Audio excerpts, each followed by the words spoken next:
Hi friends, ഞാനിപ്പോൾ ചെയ്യാൻ പോകുന്നത് സുസുക്കി ആക്സസിൻ്റെ സെൽഫിൻ്റെ സ്വിച്ച് മാറ്റുമ്പോൾ ആ സെൽഫിൻ്റെ സ്വിച്ച് മാത്രമല്ല, ആ ഡാഷിൽ കാണുന്ന എല്ലാം നമുക്ക് തന്നെ മാറ്റാം. സ്വിച്ചിന് കംപ്ലൈൻ്റ് ആണെങ്കിൽ നമുക്ക് തന്നെ മാറ്റാം. അതിനുവേണ്ടി സർവീസ് സെൻറ്ററിലേക്കോ വർക്ക്ഷോപ്പിലേക്കോ ഒന്നും പോകണ്ട.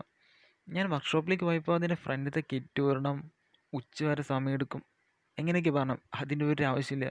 അതിനാകെ വേണ്ടത് നമ്മുടെ വീട്ടിൽ കാണുന്ന ആ ടെസ്റ്റർ, അത് മാത്രമേ വേണ്ടൂ. അല്ല, ഒരു സ്റ്റാർ മൈനസ്, ഒരു മൈനസ്, അത് മാത്രമാണ്. ആ രണ്ട് സൈഡിലും തിക്കുക, ആ സ്വിച്ചിൻ്റെ രണ്ട് സൈഡിലും തിക്കുക, ആ സ്വിച്ച് പുറത്തേക്ക് വരും. അതിനാണ് ഒരു ടെസ്റ്ററായിട്ട് പറഞ്ഞത്. ഈ സ്വിച്ചിന് വെറും 50 രൂപയുള്ളൂ, സെൽഫിൻ്റെ സ്വിച്ചിന്.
ഞാനിപ്പോൾ കാണിക്കുന്നത് ആക്ടിവയാണ്. ആ ആക്ടിവയിൽ കാണുന്ന, ആ ഡാഷിൽ കാണുന്ന എല്ലാ സ്വിച്ചും അത് നമുക്ക് തന്നെ മാറ്റാം.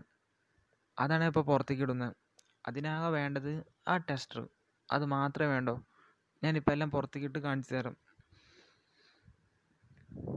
അതിനു വേണ്ടി നമുക്ക് സർവീസ് സെൻറ്ററിലേക്കോ അവിടേക്കോ ഒന്നും പോകേണ്ട ആവശ്യമില്ല, വർക്ക്ഷോപ്പിലേക്കോ ഒന്നും. ഈ കാണുന്ന സ്വിച്ചിന് കംപ്ലൈൻറ്റ് വന്നാൽ നമുക്ക് തന്നെ മാറ്റാം. അതിൽ ഏറ്റവും കൂടുതൽ കംപ്ലൈൻറ്റ് വരുന്ന ഒന്നാണ് ഇൻഡിക്കേറ്ററിൻ്റെ സ്വിച്ച്, അതുപോലെ ഹെഡ് ലൈറ്റിൻ്റെയും ആ സ്റ്റാർട്ടറിൻ്റെയും. ആ സെൽഫിൻ്റെ സ്വിച്ചാണ് ഏറ്റവും കൂടുതൽ കംപ്ലൈൻറ്റ് വരുന്നത്. അതിനുവേണ്ടി ആ ഫ്രണ്ടിൽ കാണുന്ന ആ കിറ്റ്, അതൊന്നും ഊരേണ്ട ആവശ്യമില്ല. ആ സ്വിച്ചുണ്ടോ കംപ്ലൈൻ്റ് ആണെങ്കിൽ നമുക്ക് തന്നെ മാറ്റാൻ പറ്റും.